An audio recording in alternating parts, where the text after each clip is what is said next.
Bonjour à toutes et à tous et merci de votre fidélité. Les réactions aux paroles de Jésus sur son identité sont diverses. Dans l'évangile de mardi, on pouvait lire « Sur ces paroles de Jésus, beaucoup crurent en lui ». Mais voilà que le ton monte et les accusations graves commencent à circuler. « Maintenant, nous savons que tu as un démon ». C'est que Jésus va loin et il reste ferme dans l'affirmation de son identité. Il ne se dévoile pas seulement comme un descendant d'Abraham, mais comme celui en qui s'accomplit pleinement la promesse de Dieu à Abraham.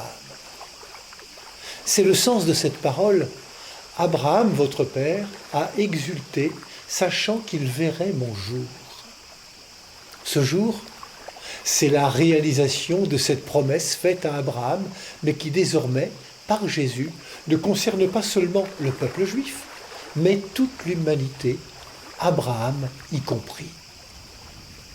L'évangéliste Jean nous fait cheminer dans la foi et nous invite à croire que Jésus n'est pas seulement venu de Dieu, qu'il est l'envoyé du Père, mais qu'il est Dieu.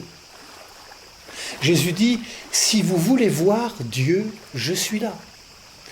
Cela devrait réjouir, mais c'est l'inverse qui se produit.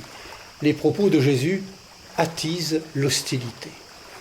Désormais, il est en danger. Jésus nous laisse une parole comme une clé. Gardez sa parole.